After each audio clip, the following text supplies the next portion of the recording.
Le comptoir en marbre étincelait sous les suspensions lumineuses tandis que Jared King versait un verre de MC Allen 18 ans d'âge. Au-delà de la fenêtre, les collines texanes ondulaient, parées des demeures opulentes qu'il avait amassées en les vendant. 35 personnes, fortunées et accomplies, mais profondément ignorantes de la vérité. Marla, sa magnifique épouse, glissait à travers la cuisine. Ils étaient mariés depuis 6 mois, et il restait aussi subjugué par elle qu'il l'avait été le jour de leur première rencontre dans ce supermarché, où elle travaillait comme vendeuse. « Chérie, ta mère appelle encore » fit remarquer Jared, observant le nom de Brenda illuminer le téléphone de Marla pour la 3e fois ce soir. « Elle veut probablement parler du gala de charité » répondit Marla sans lever les yeux, son accent traînant aussi épais que du miel mais dépourvu de chaleur. Jared scruta le visage de sa femme, les pommettes parfaites, le sourire étudié qui n'atteignait jamais ses yeux. Un sentiment inquiétant le rongeait depuis des semaines.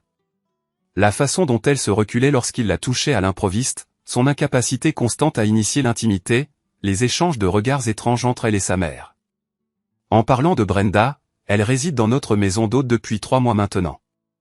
Ne penses-tu pas qu'il est temps qu'elle trouve son propre logement? Le dos de Marla se raidit. Elle nous aide à nous adapter à la vie conjugale, Jared.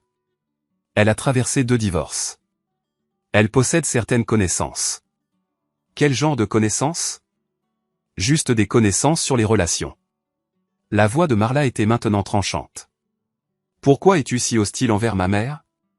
Avant que Jared ne puisse répliquer, Brenda elle-même entra d'un pas vif par la porte de derrière sans frapper, une habitude qui commençait à l'agacer de plus en plus chaque jour. À 58 ans, elle se tenait avec la grâce prédatrice d'une femme qui avait appris à prospérer en manipulant les autres. Jared, mon chéri. La voix de Brenda dégoulinait de douceur synthétique. Je disais justement à Marla combien elle était chanceuse d'avoir attrapé un homme aussi prospère. Toutes les filles n'ont pas la chance de vivre dans un manoir avant 30 ans.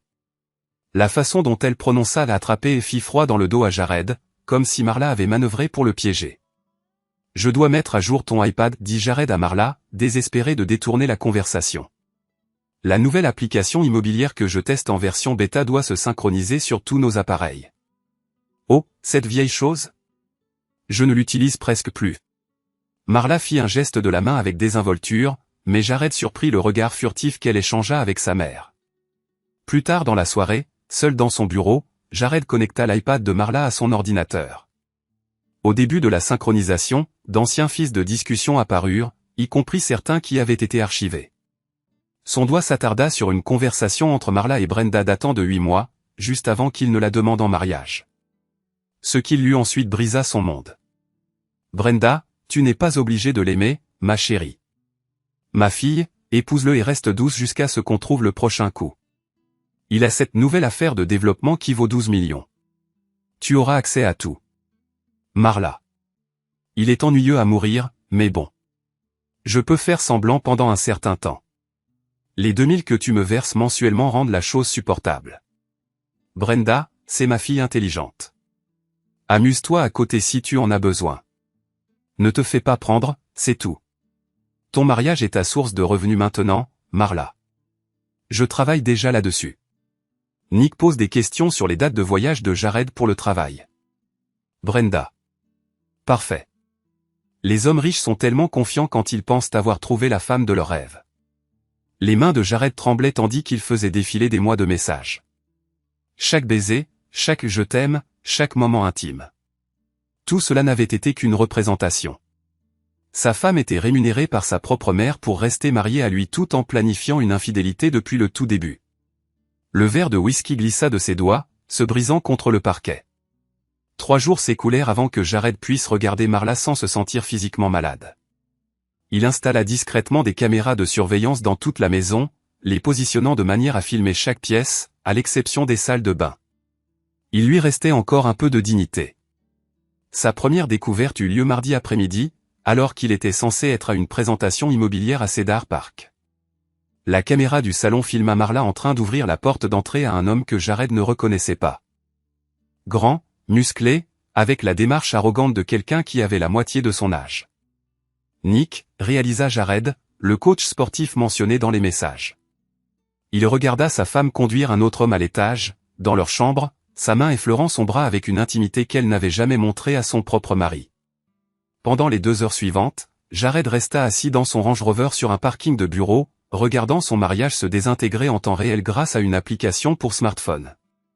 Quand il rentra enfin à la maison, Marla était dans la cuisine et préparait le dîner. « Comment s'est passée ta journée, mon chéri ?» demanda-t-elle, se levant sur la pointe des pieds pour lui embrasser la joue. Productif réussit à articuler Jared, le goût de la bile dans la bouche. Proche. La propriété Henderson. Et toi? Oh, juste des corvées ennuyeuses. Ce soir-là, pendant que Marla prenait sa douche, Jared vérifia les caméras de la chambre. Le lit avait été défait et refait, mais ils avaient raté un détail. Le gant de musculation de Nick était tombé derrière la table de chevet. Une preuve tangible de la trahison de sa femme. Littéralement à portée de main de l'endroit où Jared dormait chaque nuit. Le lendemain matin apporta de nouvelles horreurs. Pendant que Marla était à son soi-disant cours de yoga, la surveillance de Jared capta une conversation téléphonique entre elle et Brenda dans la maison d'amis. Il commence à se méfier. La voix de Marla crépitait à travers le microphone caché. Il m'a demandé si tu comptais trouver ton propre logement. Ne panique pas, ma puce. Les hommes comme Jared ne veulent pas croire qu'ils ont été dupés. Son ego ne le laissera pas voir la vérité. Et s'il découvre pour Nick? Alors on passe au plan B. Des larmes, des excuses, on rejette la faute sur le sentiment d'être négligé. Les hommes riches adorent se sentir coupables. Ça les rend généreux dans les accords de divorce. En parlant de ça, ce contrat prénuptial que son avocat a rédigé n'a jamais été déposé, tu te souviens? Je m'en suis assuré. Si ça tourne mal, tu auras la moitié de tout, plus une pension alimentaire. Le sang de Jared se glaça. Même ses protections juridiques avaient été sabotées. Il passa le reste de la semaine à rassembler des preuves.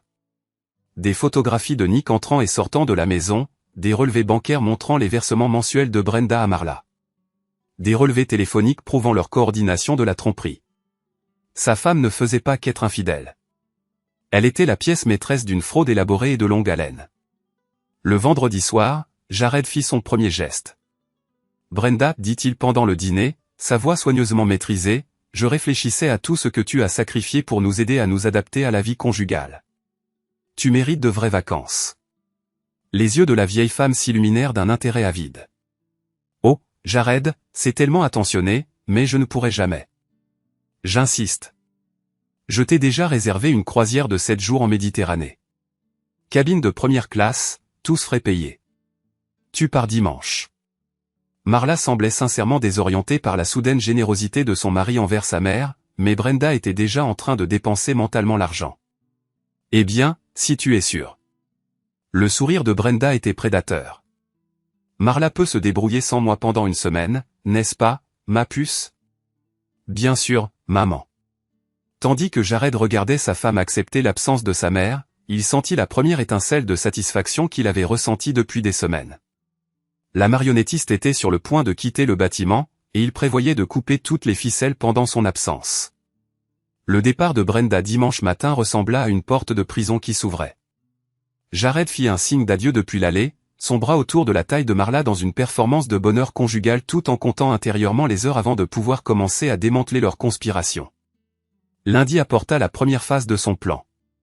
Utilisant un téléphone jetable et un faux compte de messagerie, Jared contacta la salle de sport de Nick avec une offre irrésistible. Une séance photo de mannequinat fitness pour une campagne de marketing immobilier de luxe. Lieu à déterminer. Rémunération de $5000 pour 4 heures de travail. Nick mordit à l'hameçon instantanément. Mardi, 3 heures de l'après-midi, lui dit Jared au téléphone, déguisant sa voix avec un léger accent. 1247 Copper Ridge Drive. C'est une maison témoin. Le décor parfait pour le style de vie fitness haut de gamme que nous commercialisons. Ça a l'air génial, mec. Je dois apporter différents équipements de sport? Viens juste toi. Nous fournirons tout le reste. Mardi après-midi, Jared arriva à la maison témoin, une propriété d'exposition tentaculaire de 740 mètres carrés qu'il avait utilisée pour divertir ses clients.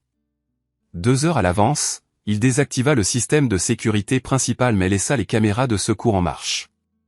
Ce qui allait se passer devait être enregistré, mais il ne pouvait pas prendre le risque que les images soient automatiquement téléchargées sur le cloud. À exactement 15 heures, le pick-up surélevé de Nick s'engagea dans l'allée circulaire. Jared regarda depuis une fenêtre à l'étage l'amant de sa femme se pavaner vers la porte d'entrée, des sacs de sport sur l'épaule, s'attendant à de l'argent facile et prévoyant probablement de se vanter auprès de Marla de sa bonne fortune. La sonnerie de la porte d'entrée résonna dans la maison vide comme une cloche funèbre. « Vous devez être Nick, » dit Jared, ouvrant la porte avec son sourire le plus professionnel. « Je suis le photographe. »« Entrez, entrez. » Nick entra dans le hall d'entrée, les yeux immédiatement attirés par les plafonds vertigineux et le lustre en cristal. « Putain, cet endroit est malade. Votre client a vraiment du fric. » « Oh, il en a, en effet. » Jared ferma la porte derrière Nick, le bruit du verrou qui se refermait étant anormalement fort dans le silence. Il a aussi de sérieux problèmes avec les gens qui prennent des choses qui ne leur appartiennent pas. Quelque chose dans le ton de Jared fit vaciller le sourire de Nick. « Qu'est-ce que vous voulez dire ? » « Je veux dire que vous baisez ma femme dans mon lit depuis 3 mois. » La couleur quitta le visage de Nick tandis que la reconnaissance se faisait jour. Il fit un pas en arrière, son sac de sport glissant de son épaule pour s'écraser avec un bruit sourd sur le sol en marbre. « Écoute, mec, je peux expliquer. » Inutile. La voix de Jared demeurait étrangement calme. « J'ai des vidéos, des photos, des SMS. Je sais exactement ce que tu as fait avec Marla pendant que je suis au travail à payer la maison que tu as violée. » Les yeux de Nick se dirigèrent vers la porte, évaluant les distances. « Écoute, elle a dit que vous aviez un arrangement. Elle a dit que ça ne te dérangeait pas. Elle a menti. » Jared fit un pas de plus. « Comme elle me ment depuis le jour de notre rencontre. » Cependant, la réalité est la suivante, Nick, tu n'es pas le problème fondamental. Tu ne représentes qu'un symptôme, une maladie, et les maladies doivent être éradiquées. Le physique athlétique du jeune homme s'avéra insignifiant face à la froide indignation de Jared et à ses 15 années d'entraînement physique discipliné. Alors que Nick commençait enfin son mouvement vers la porte, Jared se tenait prêt. L'altercation fut brutale mais concise. Le premier coup de Nick partit loin, sa peur minant sa coordination. Jared saisit son poignet, le tordit violemment, et propulsa son genou dans le plexus solaire de Nick. Alors que le coach sportif se pliait en deux, cherchant désespérément de l'air, Jared saisit l'arrière de sa tête et fracassa son visage contre la console en marbre de l'entrée. Un fluide rouge éclaboussa la pierre d'albâtre, ressemblant à une œuvre d'art abstraite. « Tu te croyais si malin », souffla Jared, dominant la forme gémissante de Nick. « Tu as cru avoir trouvé la femme d'un homme riche qui subventionnerait tes plaisirs. Mais tu n'étais qu'un divertissement, une distraction pendant que son véritable objectif visait mes comptes financiers. » Il traîna Nick vers le centre du salon, s'assurant que les appareils de surveillance captureraient tous les angles. « S'il vous plaît, monsieur », haleta Nick à travers des lèvres lacérées. « J'ignorais qu'elle vous manipulait, vous aussi. Elle m'a dit que vous étiez séparés, que la dissolution du mariage était déjà. » Le poing de Jared percuta violemment la mâchoire de Nick, brisant sa tête sur le côté. Encore des mensonges. Chaque facette de cette liaison a été mensongère. Pendant les 20 minutes qui suivirent, Jared démantela méthodiquement la confiance en soi, la fierté et la volonté de résister de Nick. Chaque coup violent incarnait des mois d'infidélité, chaque coup de pied exprimait la fureur d'un homme qui avait découvert que tout son mariage n'était qu'une représentation théâtrale. À la fin, Nick gisait recroquevillé sur le tapis perçant, son coûteux survêtement de sport déchiré et souillé, gémissant comme un animal battu. « Voici le cours imminent des événements », articula Jared, accroupi à côté de lui. « Tu vas disparaître de l'existence de Marla. Pas de communication téléphonique, pas de SMS, pas de rencontres fortuites dans des cafés. Si je t'aperçois à moins de 80 km de ma femme, ce passage à tabac te semblera être un doux massage par rapport à ce qui suivra. » Compris, compris, je comprends. Je n'ai pas terminé. La voix de Jared se réduisit à un murmure étouffé. De plus, je vais démanteler ton entreprise. Ces inspecteurs sanitaires d'État qui ont l'intention d'examiner de près les règles de sécurité de ton gymnase, ils recevront une communication anonyme concernant la distribution de stéroïdes et l'équipement dangereux. Ta compagnie d'assurance recevra certaines photos intrigantes de toi, disons, compromettant une cliente mariée dans sa résidence. Ton propriétaire recevra une notification concernant les nuisances et les détériorations matérielles que tu as causées. Les yeux de Nick s'écarquillèrent de terreur pure. Vous ne pouvez pas faire ça. C'est mon gagne-pain. Tu aurais dû y penser avant de décider de construire une carrière fondée sur la dissolution des mariages. Jared se releva, ajustant les poignets de sa chemise comme s'il venait de conclure un contrat commercial. Oh, et Nick, si tu envisages même de prévenir Marla au sujet de notre conversation, je diffuserai la vidéo de la chambre à coucher à tous les individus de ton répertoire. Ta famille, tes connaissances, tes autres clients.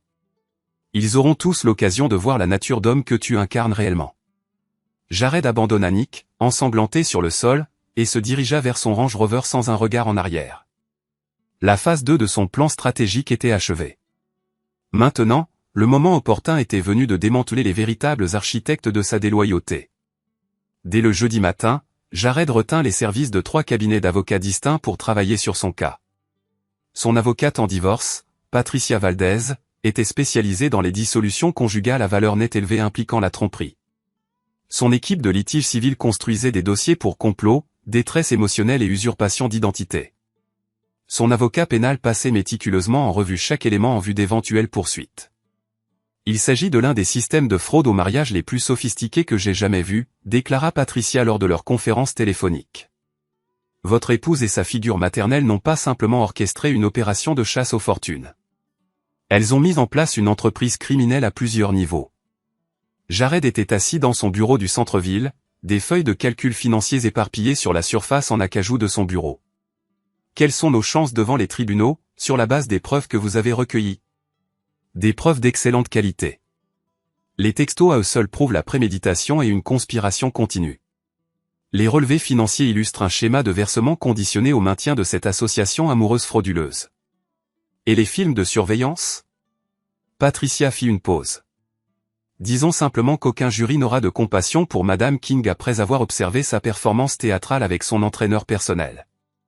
Qu'en est-il des accusations criminelles? Fraude, conspiration, peut-être usurpation d'identité, en fonction des documents financiers qu'elle a signés en utilisant votre nom. Le bureau du procureur de district manifeste un intérêt considérable pour votre affaire. Cet après-midi-là, Jared reçut un appel téléphonique de son avocat civil, lui annonçant des nouvelles encore plus favorables. Nous avons retracé le parcours financier de Brenda, rapporta le représentant légal. Elle a déjà fait ça auparavant, 2 fois en Californie et en Floride.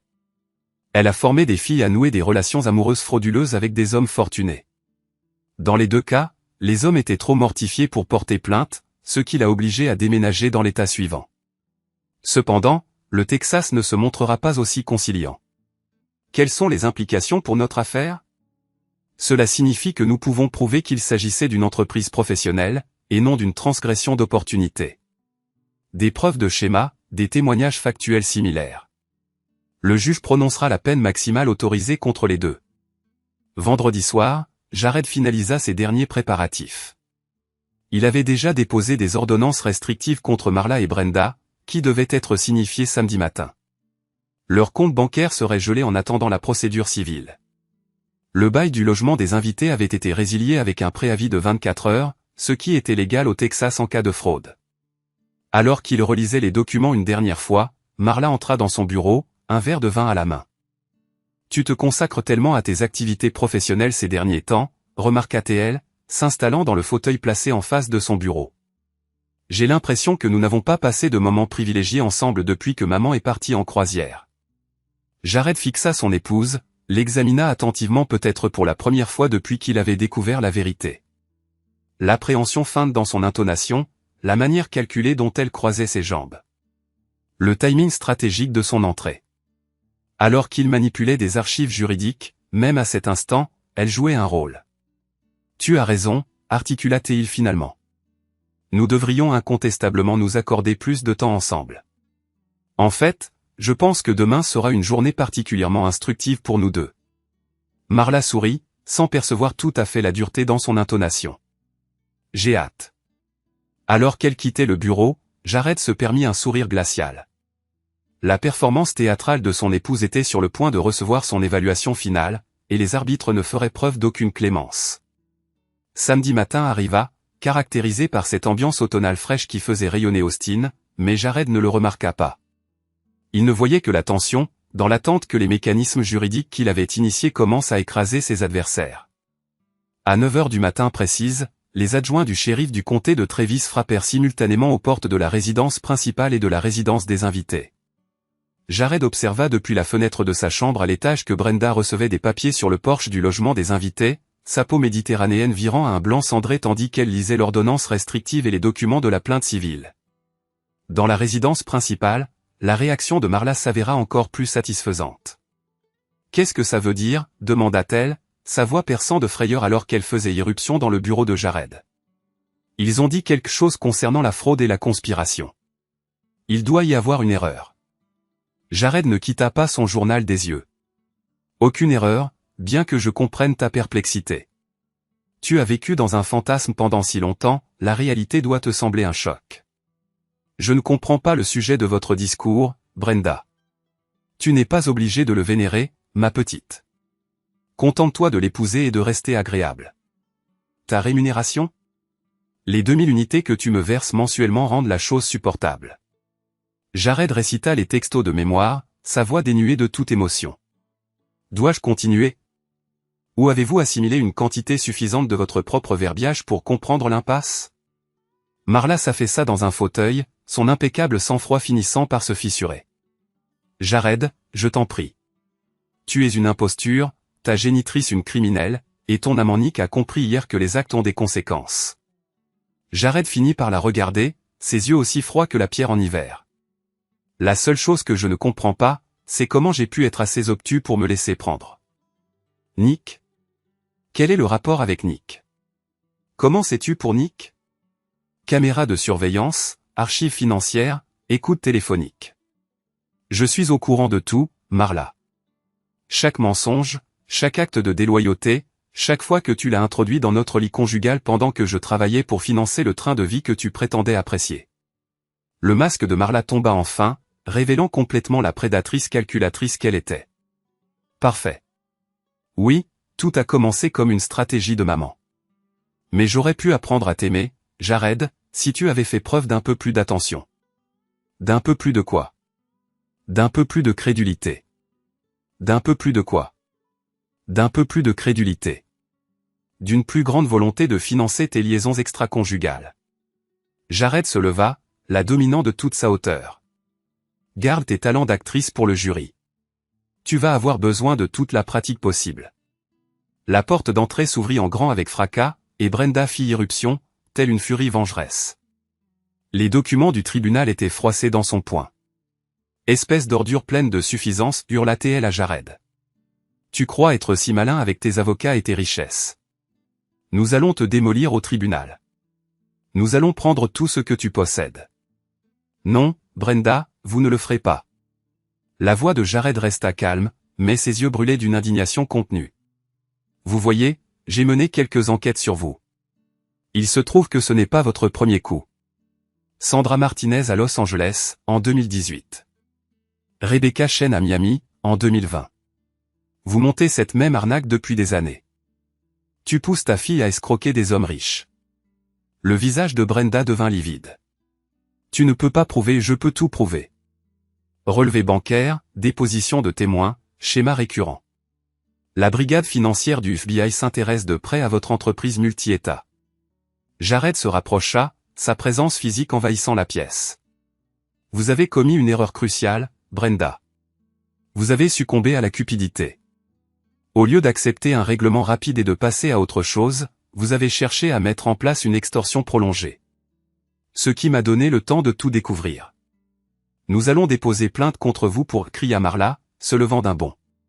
Pourquoi faire ? Avoir enquêté sur les activités criminelles de mon propre mari ?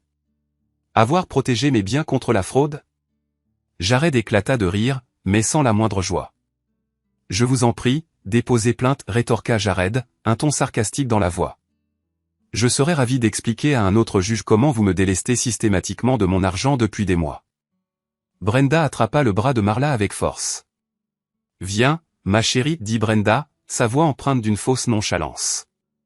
Nous partons. Laissons ces avocats ostentatoires se battre avec nos avocats tout aussi ostentatoires. Jared déclara d'une voix calme mais ferme, l'ordonnance restrictive exige que vous restiez à une distance d'au moins 500 mètres de cette propriété. De plus, à partir d'aujourd'hui, toutes vos cartes de crédit sont invalidées, vos comptes bancaires sont bloqués et votre bail sur la dépendance est résilié. Vous avez exactement 1 heure pour rassembler vos affaires personnelles avant que la sécurité ne vous escorte hors des lieux, continua Jared. Tu ne peux pas faire ça, s'écria Brenda, sa voix perçante. C'est notre maison. Non, Brenda, corrigea Jared, son ton inébranlable, c'est ma maison. Vous n'étiez que des invités qui ont abusé de leur séjour. Jared jeta un coup d'œil à sa Rolex. 59 minutes et le compte à rebours a commencé. Tandis que la mère et la fille rassemblaient précipitamment leurs affaires, Jared ressentit le premier sentiment de satisfaction authentique depuis des mois.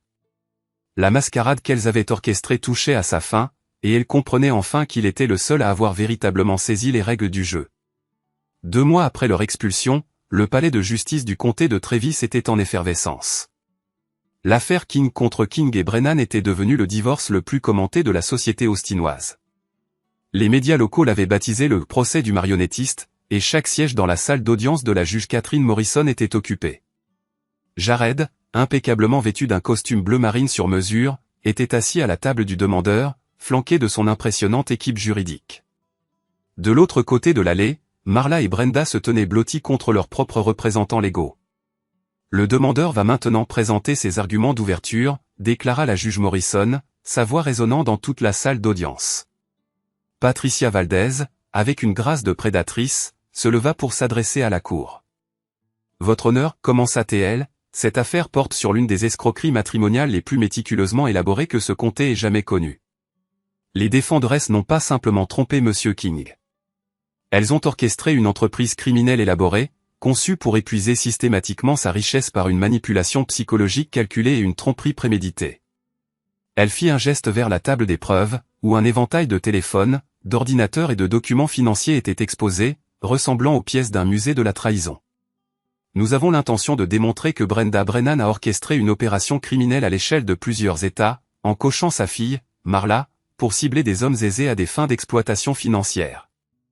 Nous présenterons des preuves documentées de paiements mensuels effectués pour assurer la participation continue de Marla à ce stratagème frauduleux. De plus, nous démontrerons que cette conspiration a intégré l'infidélité planifiée comme outil de contrôle psychologique. Un remous palpable parcourut la salle d'audience lorsque Patricia activa une télécommande, projetant des messages textes agrandis sur l'écran principal. « Tu n'as pas besoin d'avoir de l'affection pour lui, ma chère, lut Patricia à haute voix. Il suffit de l'épouser et de garder une attitude douce. Ton mariage est désormais ta source de revenus. » Ce ne sont pas les mots d'une mère attentionnée, affirma Patricia. Ce sont les directives d'un cerveau criminel à sa complice consentante.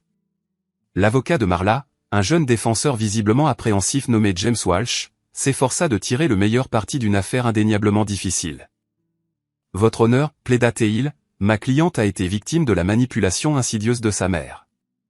Brenda Brennan a psychologiquement contraint sa fille à cette situation malheureuse. Marla King est autant une victime que son mari. Cependant, au fur et à mesure que la présentation des preuves commençait, même Walsh sembla perdre espoir. Jared prit la barre, son attitude respirant le calme et la dignité, son témoignage précis et dévastateur. Je croyais avoir découvert une affection sincère, déclara-t-il, sa voix résonnant clairement dans toute la salle d'audience remplie à craquer. Au lieu de cela, j'ai réalisé que j'avais été sélectionné comme cible pour l'exploitation financière.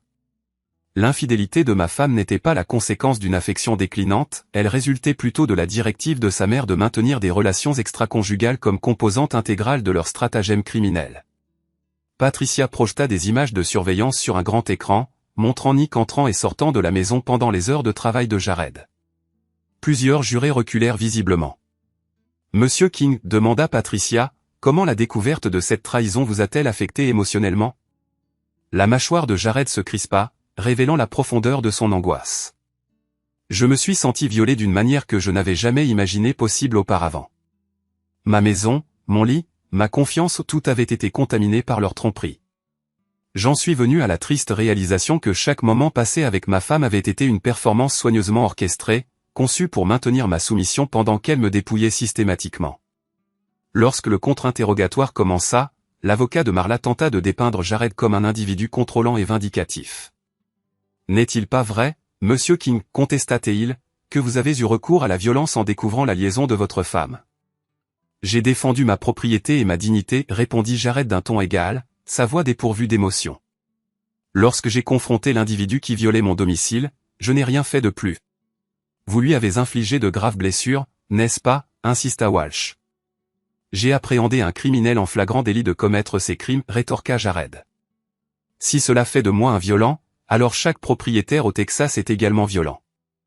La juge rejeta l'objection de Patricia, mais le mal était déjà fait. Jared était apparu comme justifié plutôt que vindicatif. Le témoignage de Brenda s'avéra être un désastre complet et total. Sous serment, elle tenta d'affirmer qu'elle s'était simplement efforcée d'aider sa fille à trouver le bonheur. Je souhaitais simplement que Marla atteigne la sécurité financière, affirma-t-elle, tamponnant ses yeux avec un mouchoir. J'ai moi-même traversé des divorces difficiles et je suis parfaitement consciente de l'importance pour une femme de se protéger.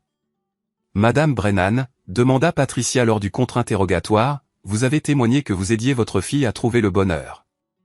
Cependant, selon vos propres messages textes, vous lui avez explicitement dit qu'elle n'avait pas besoin de nourrir d'affection pour Monsieur King. Comment conciliez-vous ces déclarations apparemment contradictoires? Je voulais simplement dire qu'elle n'avait pas besoin de se précipiter dans des attachements émotionnels profonds, balbutia Brenda. Vous avez également témoigné au sujet de la protection financière de votre fille. Cependant, n'est-il pas vrai que vous lui versiez des paiements mensuels pour qu'elle reste mariée à mon client, insista Patricia. C'était simplement une aide aux dépenses du ménage, proposa Brenda, faiblement. 2000 $ par mois en espèces, conditionnés au maintien du mariage, constitue une aide aux dépenses du ménage, rétorqua Patricia, la voix empreinte d'incrédulité. Le récit de Brenda s'effondra sous l'examen, chaque réponse contredisant la précédente. Cependant, le témoignage de Marla constitua le moment le plus dramatique du procès. Prenant la barre dans une robe conservatrice, manifestement choisie pour susciter la sympathie, elle tenta de se dépeindre comme une victime de la manipulation de sa mère et de la négligence de son mari. Je n'ai jamais eu l'intention de causer du tort à Jared, sanglota-t-elle, des larmes coulant sur son visage. J'étais confuse et effrayée. Ma mère m'a convaincue que c'était la norme, que toutes les femmes mariées devaient assurer leur avenir de cette manière. Madame King, commença Patricia son contre-interrogatoire, sa voix inébranlable, vous avez témoigné que vous étiez confuse et effrayée, pourtant, vos messages textes révèlent que vous planifiez activement votre liaison avec Nick avant même votre jour de mariage. Étiez-vous également confuse à ce sujet? Ce n'est pas le sens que je voulais donner à ces messages, balbutia Marla. Vous avez écrit, et je cite, je suis déjà en train de m'en occuper. Nick a posé des questions sur l'emploi du temps des déplacements professionnels de Jared. Que entendiez-vous par en train de m'en occuper, insista Patricia. Le sang-froid de Marla se brisa. Je ne me souviens pas précisément, marmonna-t-elle. Vous ne vous souvenez pas avoir prévu d'avoir une relation adultère avec un autre homme que votre mari avant même de l'épouser, s'enquit Patricia, la voix incrédule. Ce n'était pas comme ça, insista faiblement Marla. Vous interprétez tout de travers. Madame King, votre mère vous versait elle des paiements mensuels pour rester mariée à Monsieur King, continua Patricia, implacable. Elle m'aidait à payer les dépenses, concéda Marla. Oui ou non? Vous versez elle de l'argent à condition que vous restiez marié, insista Patricia. Un long silence s'ensuivit. Oui, admit finalement Marla, sa voix à peine audible. Avez-vous eu des relations extra-conjugales avec Nick Martinez pendant que vous étiez marié à Monsieur King, poursuivit Patricia. Un autre silence suivit. Oui, murmura Marla. L'avez-vous fait dans le lit conjugal, au domicile de Monsieur King, pendant qu'il travaillait assidûment pour subvenir à vos besoins financiers, demanda Patricia. Marla s'effondra complètement. Oui, sanglota-t-elle. Mais je n'ai jamais eu l'intention que cela prenne de telles proportions. C'était censé être temporaire. Le tribunal éclata en un vacarme de halètements et de murmures. La juge Morrison rétablit l'ordre, mais le mal était fait. Marla venait de confesser sous serment chaque élément de la fraude. Le verdict de la juge Morrison fut rapide et impitoyable. En 30 ans passés sur le banc, déclara-t-elle, sa voix tranchant le silence du tribunal, j'ai rarement rencontré une tromperie aussi calculée et cruelle. Les accusés se sont engagés dans une conspiration criminelle sophistiquée qui transcende la simple infidélité, voire même le profit matériel. Elles ont fabriqué une identité frauduleuse, établi un faux lien émotionnel et systématiquement exploité la confiance du plaignant à des fins financières. Elle fixa son regard directement sur Brenda et Marla, qui semblèrent toutes deux rapetisser sous son regard acéré. Madame Brennan, vous avez orchestré ce stratagème avec la précision calculatrice d'une criminelle chevronnée. Les preuves suggèrent que ce n'est pas votre première tentative de fraude matrimoniale, mais simplement la plus ambitieuse. Vous en subirez toutes les conséquences. La juge Morrison tourna son attention vers Marla. Madame King, vous n'étiez pas une victime dans cette conspiration. Vous étiez une participante volontaire et enthousiaste. Vos larmes de crocodile ne peuvent effacer des mois de tromperie préméditée. Le jugement financier fut dévastateur. 2 300 000 $ de dommages et intérêts compensatoires, 5 millions de dollars de dommages et intérêts punitifs et la confiscation de tous les biens matrimoniaux. Brenda et Marla furent tenus solidairement responsables, ce qui signifie que l'une ou l'autre pouvait être contrainte de payer l'intégralité du jugement. De plus, le juge a prononcé des ordonnances d'éloignement permanentes et a renvoyé l'affaire au procureur de district pour des poursuites pénales. Ce tribunal ne tolérera pas la fraude systématique envers les citoyens du Texas, a conclu le juge Morrison. Les accusés serviront d'exemple à ceux qui envisageraient de se livrer à des stratagèmes similaires. À l'extérieur du palais de justice, les médias ont déferlé lorsque Jared est apparu avec son équipe juridique. Les caméras crépitaient sans cesse et les journalistes criaient des questions, mais il a gardé son calme. Justice a été rendue, a-t-il simplement déclaré. J'espère que cette affaire envoie un message clair, la fraude ne sera pas tolérée, aussi habilement qu'elle soit dissimulée. Marla et Brenda ont tenté d'échapper à la frénésie médiatique en sortant par une porte latérale, mais les photographes les ont malgré tout interceptés. Les images de Brenda cachant son visage de honte et de Marla sanglotant inconsolablement allaient dominer les cycles d'information d'Austin pendant des semaines. 6 mois après le procès, Jared se tenait dans sa maison rénovée, chaque vestige de la présence de Marla et Brenda méticuleusement effacé. De nouveaux meubles, une nouvelle peinture, de nouveaux souvenirs attendaient d'être créés avec quelqu'un qui méritait sa confiance. Son téléphone a vibré avec une mise à jour de son enquêteur privé. Brenda avait été appréhendée à Phoenix, alors qu'elle tentait de perpétrer la même escroquerie sur un dirigeant de casino. Cette fois, cependant, son casier judiciaire rendait sa condamnation pratiquement certaine. Elle risquait une peine de 5 à 10 ans de prison fédérale. Marla, malheureusement, avait connu un sort encore plus funeste. Incapable de satisfaire le jugement civil, le salaire de la femme était saisi pour le reste de ses jours. Elle avait déménagé dans sa ville natale dans l'est du Texas, où elle travaillait comme serveuse de nuit dans un restaurant routier, s'occupant des camionneurs. L'existence séduisante qu'elle avait cherché à dérober avait été remplacée par précisément le type de vie ardue qu'elle avait comploté d'éviter.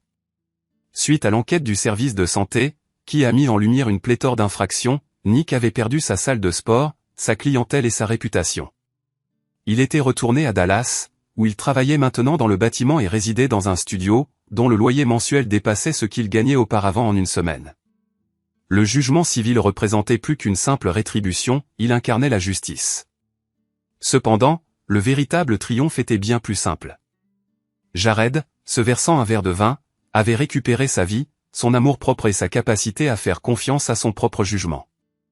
Il avait été manipulé par des praticiennes chevronnées, mais il avait réagi avec un sang-froid professionnel. En fin de compte, la vérité s'était avérée plus puissante que la somme de leur fabrication. Son téléphone a sonné, Patricia Valdez appelait avec des informations concernant une proposition de contrat de livre. Des maisons d'édition manifestaient leur intérêt pour son récit comme une leçon sur les escroqueries relationnelles contemporaines. Considérez-le, l'a-t-elle exhorté. Votre épreuve pourrait aider d'autres personnes à identifier les signaux d'alerte. Jared contempla la proposition en observant le coucher de soleil texan baigner ses fenêtres de teinte dorée. Peut-être le moment était-il venu d'aider les autres à contourner le piège dans lequel il était tombé. Peut-être qu'un avantage pourrait se matérialiser de l'épisode le plus pénible de son existence. Planifier la réunion, a-t-il ordonné à Patricia. Cependant, j'ai une condition. Une partie des revenus doit être allouée à un fonds pour les victimes de fraude sentimentale. Les personnes qui ont enduré ce que j'ai enduré ne devraient pas être obligées de se battre isolément. Alors qu'il mettait fin à l'appel, Jared s'est permis un sourire authentique. Pour la première fois depuis plusieurs mois, bien qu'il ait été miné par des spécialistes, il s'était reconstruit, émergeant plus résilient et sagace. What the fuck, Roald? Altså, jeg går. Ja, det er vel motion, er det ikke? Nå. Okay. Kategorisere sex som motion? Ja, ja. Det tænker jeg. Så det tæller nok. Det skal man sikkert også bruge noget pre-workout til. Første stream i noget tid er selvfølgelig en sponsoreret stream. W Sellout. Hey. Grats med spons, hvad så soda. Tak for det, mate. Thank you. Gunners første item. Clearway Isolate Mango Peach Flavor. Alright. Og jeg skal være helt ærlig, jeg sad inde på butikken der. Og sådan, hvad kan jeg egentlig lide at smage? Og de har fandme mange smage. Så jeg bestilte den her kæmpe en, ikke? Mango Peach. Nu må vi se, om det er noget, der kan noget. Men så tænkte jeg, lad os lige prøve lidt andre af dem. Så jeg har bestilt nogle taste packs med hjem. Okay. Eller hvad man kalder sådan nogle. Clearway Isolate Orange. Orange flavor. Kæmpe. Hvad mener du? Vi har 2 oranges, okay? Det skulle jeg lige bede om. Og nu, jeg har snydt lidt hjemmefra, fordi jeg har faktisk smagt den her. Men der er en watermelon. Watermelon? Har alle chips ikke zero protein?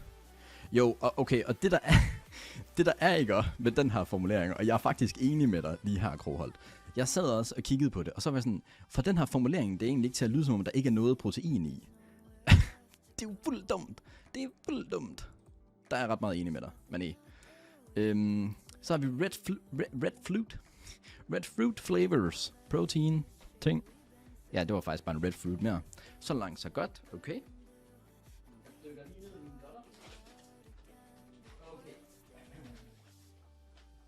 Og jeg skal prøve noget vildt her, fordi jeg er jo faktisk typen, der fuldstændig hader at spise morgenmad. Så nu har jeg prøvet noget, og jeg har bestilt sådan nogle instant oats. Jeg ved ikke, om I overhovedet kan se, hvad jeg ser, eller ser, hvad jeg viser. Hvorfor købe de små, hvis du alligevel køber 2 af dem? Jamen, det er sådan en 2-pakke, du køber, Akko. Så får du sådan 2 af de små for 35 eller sådan noget. Okay, jeg kan godt lide den her hjemmeside, så du kigger på dametøjet nu. Jeg er fucking ikke engang overrasket, Grovold. Det mener jeg. Jeg er ikke overrasket. Fuck, det er en pæn blå, den der egentlig sådan. Altså uden ikke noget damemæssigt, men pæn blå farve. Altså, ja, det er det. Nå, instant oats, W-ting. Så tænker vi, hvad skal vi egentlig... Jeg begynder at løbe tør for plads på mit skrivebord. Jeg mener, du er udstemt privat. Køb den næste gang. Den blå. Okay, Gunners. 1000 kroner donation. Og jeg køber den her og tager på en stream. Okay? Deal? Deal? Det synes jeg er en deal. Nå. Lidt til skyeren. Til skyeren til Instant Oats om morgenen. Lidt granola. Forest Fruits. Protein granola. Udtegn MP. Lol, citronbund. Nu er altså ikke ved at være sådan helt vildt meget tilbage hernede. Protein coffee. Fordi, hvis man kender mig, så ved man, at jeg er en psykopat sucker for ice coffee. Så nu erstatter jeg McDonald's coffee med den her. Nu vil vi se, om det kan noget. Jeg ved ikke det. Meget nede efter 10 dage uden stream. Ja. Puha, 1000 kroner, det går langt lige nu. Erstatter helt. Ja. Jeg vil gerne sige lige nu, jeg køber ikke en Mac'en iskaffe i hele juni. Det gør jeg ikke. Det gør jeg ikke. Klip det. Men så klip det her. Hej Danmark. Velkommen til den her videostream. I dag der kommer jeg med et løfte til den danske befolkning. I hele juni måned af 2026 køber jeg ikke en Mac'en iskaffe. Hej det. Velbekomme. Klip det. Glæder mig til at høre, hvor få du faktisk kan lide. Ja, det er også det. Det er også det. Håber, du holder ham op på den, Anna. Hvorfor skulle hun bestemme det? Det forstår jeg ikke. Juli. Nej, sorry. Hvad sagde jeg? Juni. Den her måned. Sgu ikke juli. Okay. Måske. Jeg ved det ikke. Ikke videostream. Jo, bro. Det er mit ord. Jeg har coinet det.